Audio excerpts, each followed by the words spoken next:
السلام علیکم۔ میں اپنے یوٹیوب چینل اردو سیکھیے نورین کے ساتھ میں آپ سب کو خوش آمدید کہتی ہوں۔ آج ہم جماعت ہشتم کا سبق ریل کہانی پڑھیں گے۔ ریل کہانی کے تدریسی مقاصد یہ ہیں کہ طلباء و طالبات ریلوے کے حوالے سے پاکستان کے مواصلاتی نظام سے متعارف ہو سکیں، اس کی افادیت، ضرورت اور اہمیت سے روشناس ہو سکیں، نیز پاکستان کے مختلف علاقوں میں موجود ریلوے کے نظام سے آگاہی حاصل کر سکیں اور ریلوے کے عملی طریقہ کار سے متعلق معلومات مہیا کی جا سکیں۔ بہت زیادہ عرصے پہلے کی بات نہیں، آج سے تقریباً 250 سال پہلے انسان خود ایک شہر سے دوسرے شہر اور ایک قصبے یا گاؤں سے دوسرے قصبے یا گاؤں تک جانے کے لیے پیدل سفر کیا کرتے تھے۔ گدھے، گھوڑے یا اونٹ استعمال کرتے تھے۔ گدھا یا گھوڑا گاڑی، بیل گاڑی یا اونٹ گاڑی تب استعمال ہوتی تھی جب سفر کرنے والے کچھ زیادہ ہوتے تھے، یعنی جب لوگوں کی تعداد زیادہ ہوتی تھی تو تب گدھا گاڑی، گھوڑا گاڑی، ریل گاڑی اور بیل گاڑیاں استعمال کی جاتی تھیں، ورنہ اگر ایک انسان نے سفر کرنا ہوتا تھا تو وہ اکیلا ایک گدھا، گھوڑا اور اونٹ استعمال کر کے ایک شہر سے دوسرے شہر اور ایک علاقے سے دوسرے علاقے میں بآسانی جا سکتا تھا۔ یقیناً آپ سب نے اردو کے بڑے مشہور شاعر مرزا غالب کا نام سن رکھا ہوگا۔ مرزا غالب میں بیٹا غالب تخلص ہے، اور اگر ہم پورا نام لیں گے جیسے مرزا غالب یا مرزا اسد اللہ خان غالب تو وہ اسم معرفہ ہوگا۔ مرزا غالب کو اپنی پینشن کے سلسلے میں کلکتہ جانا پڑا۔ پینشن بیٹا کہتے ہیں ریٹائر ہونے کے بعد ملنے والی ماہانہ رقم جو گورنمنٹ ملازمین کو دی جاتی تھی، تو انہیں اپنی وہ پینشن کی رقم لینے کے لیے کلکتہ جانا پڑتا تھا، اس لیے کہ ان دنوں ہندوستان کا صدر مقام یعنی دارالحکومت کلکتہ تھا۔ مرزا غالب دہلی میں رہتے تھے اور کلکتہ وہاں سے 1000 میل سے بھی زیادہ فاصلے پر تھا، یعنی مرزا غالب کی جو سکونت تھی یا رہائش تھی وہ دہلی میں تھی، اور دہلی اور کلکتہ کے درمیان 1000 میل سے بھی زیادہ کا فاصلہ تھا، اس لیے پیدل جانا ناممکن تھا۔ تو مرزا غالب کو یہ طویل سفر یعنی لمبا سفر طے کرنے کے لیے مہینوں لگ گئے، اس لیے کہ انہیں منزل تک پہنچنے کے لیے بیل گاڑی سے جانا پڑا تھا۔ منزل یعنی ان کا ٹھکانہ جو کہ کلکتہ تھا، جہاں جا کر انہوں نے اپنی پینشن لینی تھی، تو وہاں تک جانے کے لیے، اپنی منزل تک پہنچنے کے لیے انہوں نے بیل گاڑی کا سہارا لیا اور بیل گاڑی سے سفر کیا۔ گھوڑے پر زیادہ تیزی سے سفر کیا جا سکتا تھا، لیکن ضعف عمر کے باعث اتنا طویل سفر گھوڑے پر بیٹھ کر کرنے کی مرزا غالب میں ہمت نہیں تھی، یعنی سقت نہیں تھی۔ ضعف عمر کہتے ہیں بیٹا عمر کا بڑھ جانا یا ضعیف ہو جانا، بوڑھا ہو جانا، باعث یعنی وجہ سے، طویل سفر یعنی لمبا سفر۔ تو یہاں پہ ضعف عمر قواعد کی روح سے مرکب اضافی ہوگا، طویل سفر یعنی لمبا سفر قواعد کی روح سے مرکب توصیفی، کیونکہ 2 الفاظ کا مجموعہ میں نے آپ کو پہلے بھی بتایا تھا وہ مرکب ہوتا ہے، اور اگر 2 الفاظ کے مجموعے میں صفت بیان کی جا رہی ہو تو وہ مرکب توصیفی کہلائے گا۔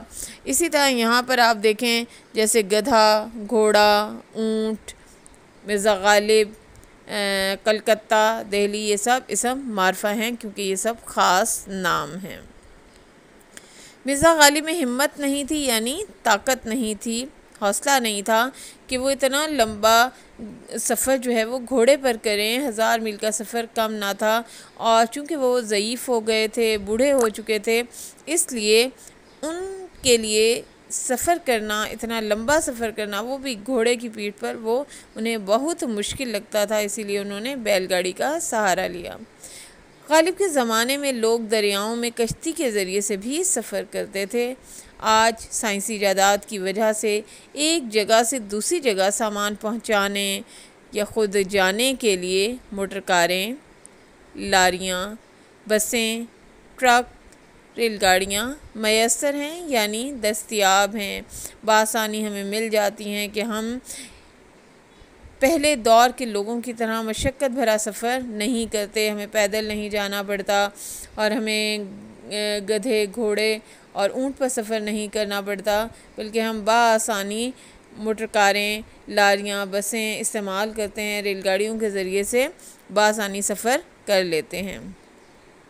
ذرائع مواصلات اور نقل و حمل اتنے تیز رفتار اور آرام دہ ہو گئے ہیں کہ پرانے زمانے کا انسان اس کا تصور بھی نہیں کر سکتا تھا، یعنی وہ خیال بھی نہیں کر سکتا تھا، اس کے گمان میں بھی نہیں آ سکتا تھا کہ ایک جگہ سے دوسری جگہ جانا اور وزنی سامان ایک جگہ سے دوسری جگہ پہنچانا کتنا آسان ہو چکا ہے۔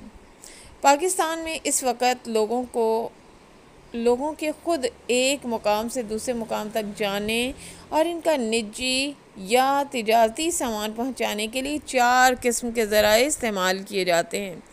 نجی یعنی ذاتی، تجارتی یعنی تجارت کے حوالے سے، کاروبار کے حوالے سے جو سامان پہنچاتے ہیں، تو اس کے لیے 4 بڑے ذریعے استعمال کیے جاتے ہیں۔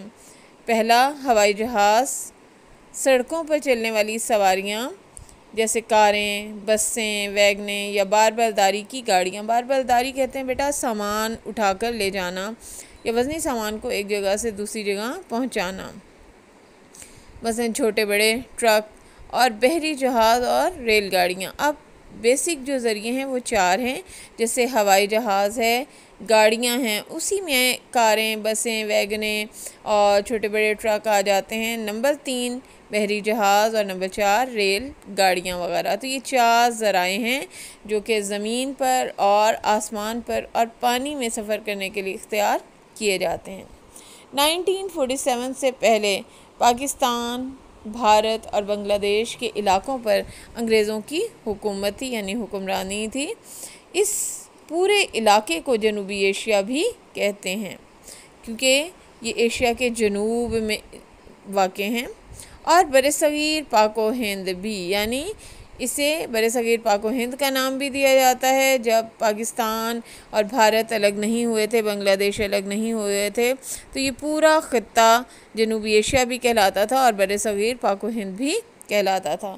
بہرحال اس علاقے میں مسافروں کو لے جانے والی پہلی ریل گاڑی 16 اپریل 1853 میں بمبئی سے چلی تھی اور مقام تھانہ تک گئی تھی۔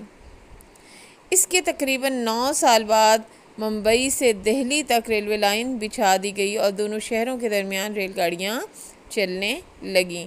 تو اب یہ دیکھیں کہ انگریزی دور حکومت تھا اور انہوں نے ریلوے کا نظام شروع کیا اور پہلی ریل گاڑی بمبئی سے چلی اور وہ مقام تھانہ تک گئی، اور اس کے تقریباً 9 سال بعد یعنی 1862 کے بعد بمبئی سے دہلی تک ریلوے لائنیں بچھا دی گئیں۔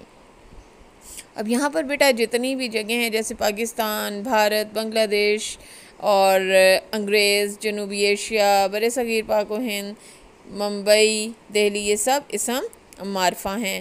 اسی طرح 9 سال جو ہے وہ قواعد کی روح سے مرکب عددی ہوگا، اور جنوبی ایشیا 2 الفاظ کا مجموعہ یعنی مرکب، اور دونوں بامعنی ہیں، یعنی ایک لفظ کے ساتھ دوسرا بامعنی لفظ استعمال ہوا ہے، تو یہ مرکب تابع موضوع ہوگا۔ اب ہم اگلے پیراگراف کی طرف چلتے ہیں۔ پاکستان میں کراچی سے لاہور اور لاہور سے پشاور تک ریل گاڑیاں چلتی ہیں۔ ان بڑے شہروں کے درمیان متعدد یعنی کئی مقامات سے دائیں بائیں، مشرق مغرب اور شمال و جنوب کی طرف بھی ریلوے لائنیں نکلتی ہیں۔ ایسے مقامات کو ریلوے جنکشن کہتے ہیں۔ ریلوے جنکشن بیٹا ایسا جنکشن جیسے کہ آپ اگر روڈز کا نظام دیکھتے ہیں تو سڑک ملکوں کے درمیان میں ایسی سڑکیں ہیں جہاں پر چوک بنے ہوئے ہوتے ہیں اور چاروں سمتوں میں گاڑیاں جا رہی ہوتی ہیں تو اسے ہم چوک کہتے ہیں۔ اسی طرح جہاں سے ریلوے کے لائنز جا رہی ہوتی ہیں ملک کے مختلف حصوں میں چاروں جانب جا رہی ہوتی ہیں اسے ریلوے جنکشن کہا جاتا ہے، مثلا لاہور، خانیوال، ملتان، وزیر آباد، کوٹری اور روہڑی وغیرہ، یہ سب جنکشن ہیں۔ یہاں پر ریلوے جنکشن ہے اور پاکستان کے مختلف حصوں میں یہاں سے ریل بآسانی مل جاتی ہے۔ انگریزوں نے اپنے زمانے میں افغانستان اور ایران کے سرحدی مقامات تک ریلوے لائن بچھا دی گئی۔ افغانستان اور ایران تو ان کی سرحدوں تک بھی ریلوے لائن بچھائی انگریزوں نے، یہ ان کا بڑا کارنامہ تھا، اور اس پر گاڑیاں چلتی تھیں، مسافر آتے جاتے تھے، اور مال بردار ریل گاڑیوں کے ذریعے سے، مال بردار یعنی جو سامان لے کر جاتی تھیں۔ بیٹا ٹرینز دو طرح کی ہوتی ہیں، ایک وہ جو مسافروں کو ادھر سے ادھر لے جا رہی ہوتی ہیں، اور دوسری وہ جو مال ایک جگہ سے دوسری جگہ لے جا رہی ہوتی ہیں، کے ذریعے سے ان ممالک کا سامان تجارت آتا تھا۔ سامان تجارت مرکب اضافی ہے قواعد کی روح سے، کیونکہ زیر کی اضافت استعمال کی گئی ہے، اور سامان تجارت یعنی تجارت کا سامان کون سے ممالک کا؟ افغانستان اور ایران کے درمیان جو یہ ممالک تجارت کرتے تھے ایک دوسرے کے ساتھ، ان کا سامان اسی ریل گاڑی کی مدد سے آتا اور جاتا تھا۔ غرض کہ پورے ملک میں ریلوے لائنوں کا ایک جال سا بچھا ہوا تھا اور ہر اہم شہر تک بذریعہ ریل گاڑی آیا جایا جا سکتا تھا، اور ہر قسم کا ہلکا یا بھاری سامان بھی پہنچایا جا سکتا تھا۔ یعنی نہ صرف سفر کیا جا سکتا تھا، مسافر آ جا سکتے تھے، بلکہ ہلکا اور بھاری سامان بھی پہنچایا جا سکتا تھا، تجارت کی جا سکتی تھی، ضرورت کا سامان پہنچایا جا سکتا تھا۔ اس طرح ریل گاڑیوں نے بڑی آسانی کر دی تھی۔ ریلوے لائنوں پر مسافر گاڑیوں کے علاوہ مال بردار گاڑیاں بھی چلتی ہیں۔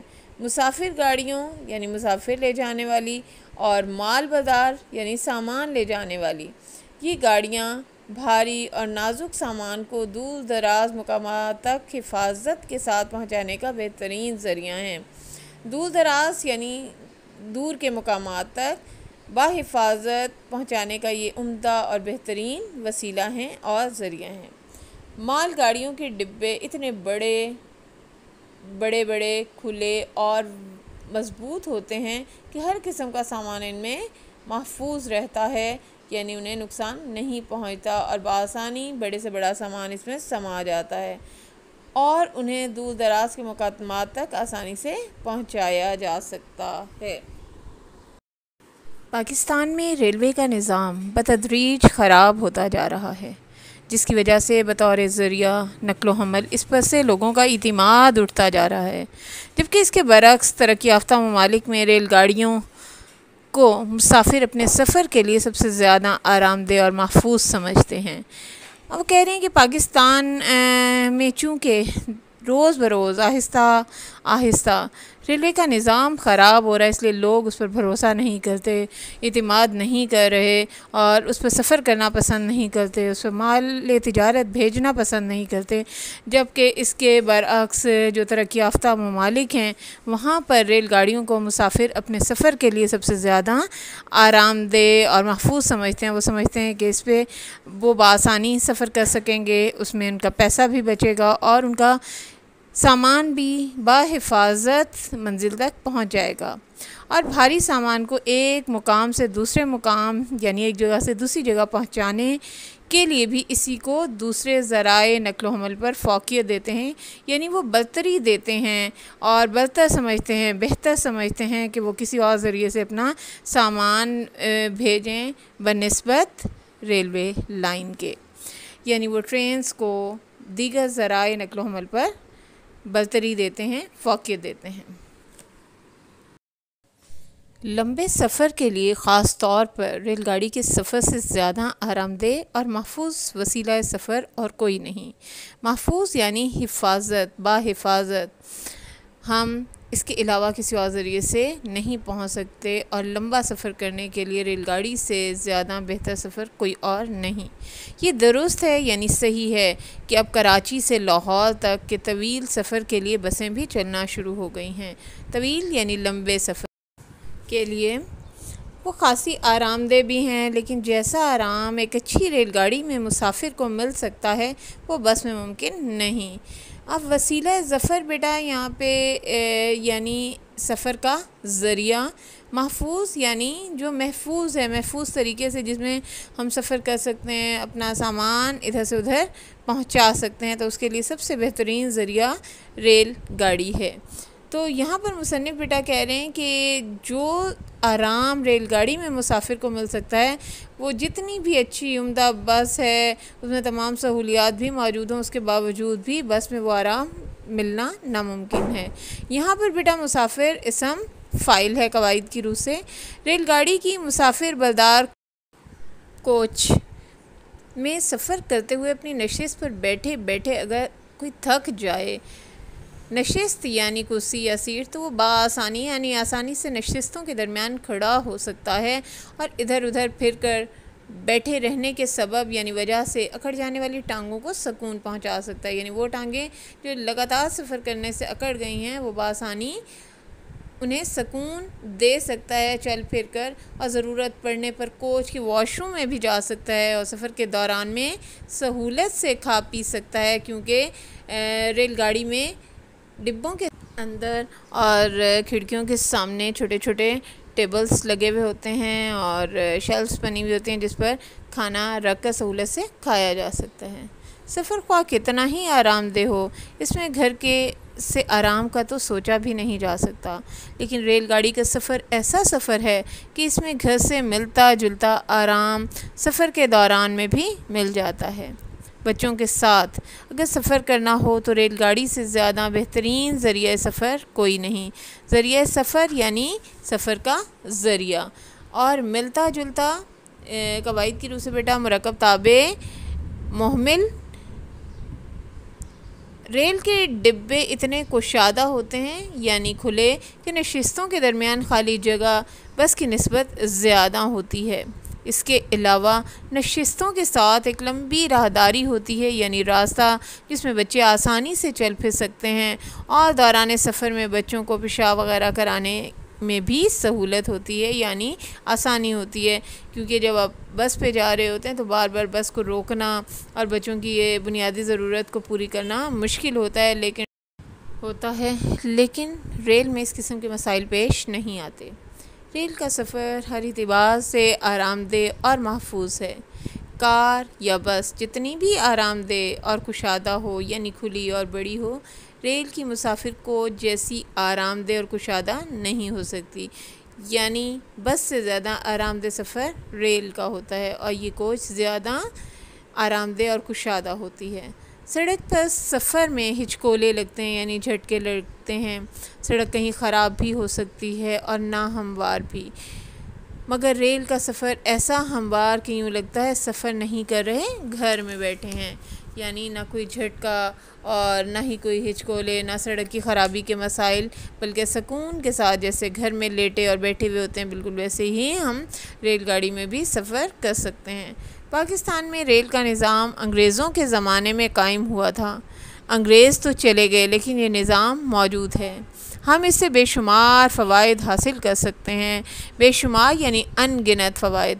اس کے ذریعے سے فوج اور فوجی ساز و سامان کو آسانی سے سرحد تک پہنچایا جا سکتا ہے۔ یوں ملک کے دفاع کو مضبوط بنانے میں، دفاع یعنی اس کی حفاظت کو یقینی بنانے کے لیے ریلوے کی بڑی اہمیت ہے۔ تجارتی سامان کو تیزی اور حفاظت سے ایک مقام سے دوسرے مقام تک منتقلی میں جتنی سہولت ریل گاڑی سے مل سکتی ہے، کسی اور ذریعے سے نہیں مل سکتی۔ یعنی فوج کو، فوجی سپاہیوں کو ان کے ساز و سامان کو، جیسے ان کی گاڑیاں ہو گئیں، اسلحہ ہو گیا اور ٹینک ہو گئے اور دیگر سامان ہو گیا، تو فوج کا جتنا بھی اسلحہ ہے، ساز و سامان ہے، انہیں ملکی سرحدوں تک لے جانا ٹرین کی وجہ سے بہت آسان ہو گیا ہے اور ہم بآسانی وہاں تک پہنچا سکتے ہیں۔ اور یہ سہولت اور سامان کی منتقلی، یعنی اس کا ایک جگہ سے دوسری جگہ پہنچانا، ریل گاڑی کے ذریعے ہی ممکن ہو سکا ہے۔ اگر ہم اپنے ریلوے کو ترقی دیں تو ہماری معیشت میں انقلاب آ سکتا ہے۔ معیشت میں انقلاب یعنی بہت بڑی تبدیلی آ سکتی ہے، ہماری معیشت مزید بہتر ہو سکتی ہے اور ہماری تجارت دن دگنی رات چوگنی ترقی کر سکتی ہے، یعنی روز افزوں یہ بڑھ سکتی ہے، بہتر سے بہتر ہو سکتی ہے۔ ریلوے ہماری معاشرت میں بھی انقلاب برپا کر سکتی ہے، یعنی مل جل کر رہنے کے طور طریقے آداب میں بھی ایک بڑی تبدیلی وقوع پذیر ہو سکتی ہے۔ اس کے ذریعے سے ایک علاقے کے لوگوں کو دوسرے علاقے تک جانے میں، ملنے ملانے میں جتنی سہولت ہے وہ اور کسی ذریعے سے حاصل کرنا ممکن نہیں، کہ آپ کم سے کم پیسوں میں، کم سے کم کرایہ لگا کر اپنے عزیزوں، رشتہ داروں، بہن بھائیوں سے مل سکتے ہیں، ان کی خوشیوں اور غمیوں میں شامل ہو سکتے ہیں۔ ملنے ملانے کے مواقع جب سہولت سے حاصل ہوں، یعنی میسر آئیں، تو اس سے غلط فہمیاں دور ہوتی ہیں، محبت بڑھتی ہے، اتحاد و یگانگت کو فروغ ملتا ہے، یعنی اتحاد بڑھتا ہے، اور یہی وہ چیزیں ہیں جو کسی قوم یا ملک کے استحکام کی ضامن ہوتی ہیں، یعنی اس کی مضبوطی کی ذمہ دار ہیں، اسے استحکام دینے کی ذمہ دار ہیں۔ اور پاکستان میں ریلوے کا نظام ایک نعمت ہے، کاش ہم اس نعمت کی قدر کریں اور اس سے فائدہ اٹھائیں۔ تو مصنف یہاں پر کہتے ہیں کہ پاکستان میں جو ریلوے کا نظام ہے، جو انگریزوں کی بدولت وجود میں آیا، وہ پاکستان میں کسی انعام سے، کسی نعمت سے کم نہیں ہے، اس لیے ہمیں زیادہ سے زیادہ ریلوے سے فائدہ اٹھانا چاہیے اور اسے مزید ترقی دینے کی کوشش کرنی چاہیے۔ شکریہ۔ امید کرتی ہوں میری چھوٹی سی کاوش آپ سب کو بہت پسند آئی ہوگی اور اس طرح پڑھا کر ہم اپنے طلباء و طالبات کے لیے آسانیاں فراہم کر سکیں گے۔ شکریہ۔